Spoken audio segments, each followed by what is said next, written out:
Bonjour, je suis Hakim La'alam et je vous propose ma chronique du lundi 2 octobre 2023. Elle s'intitule Génocide en cuisine. C'est bien beau de guetter le moindre gémissement sur les écrans des télévisions algériennes, les locales comme les offshore ou les sous-douanes. Ça fait bien et c'est tellement plus commode de sauter tout de suite sur le moindre genou dénudé ou la bise un peu trop proche de la bouche, voire du nombril. Alors que les pires choses se passent ailleurs. Oui, messieurs et mesdames de l'instance de guettage des médias, absolument. Sur les chaînes culinaires, c'est l'orgie permanente. J'ai vu, de mes yeux vus, des énergumènes et des énergumènettes intronisés chefs en cuisine pratiquer des misères inimaginables sur des fruits et légumes qui ne leur avaient pourtant rien fait. Au prix où sont ces fruits et légumes, si ce n'est pas une honte et chouma. Et s'il n'y avait que le mépris affiché par ces cuistots envers cette nouvelle noblesse mercuriale. Hier, j'allume ma télé et je tombe sur quoi? Sur un marmiton qui découpe une tomate. Où sont Human Rights Watch, les ligues des droits et en droit en tout genre, la NED des potagers et autres défenseurs du potiron? Découper une tomate, ya ajaba. Et pourquoi pas les bouillanter tant qu'on y est?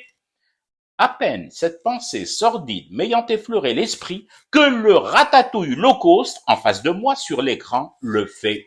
Oui, le bougre d'andouille et d'andouillette plonge les tranches de tomates dans un bain-marie. Un bain-marie d'où Jésus, voilà maintenant qu'ils prennent ce si gentil fruit, la tomate, pour une écrevisse.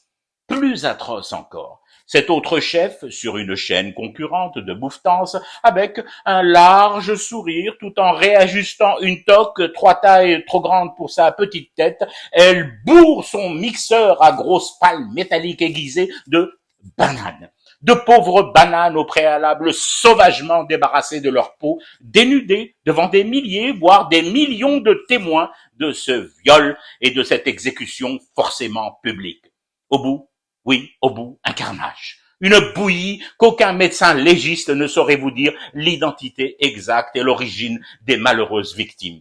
Colombie, Pérou ou Agrar sous serre. Insoutenable.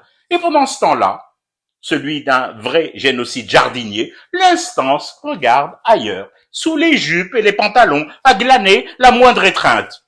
A-t-on vu quelqu'un mourir d'une étreinte? Oui, bon, d'accord, mais de plaisir, il y a le chawa et les achawets du mirador des vertus, de plaisir, alors qu'un chou-fleur qu'on malaxe sans retenue pour en faire des beignets cuits à plus de 200 degrés.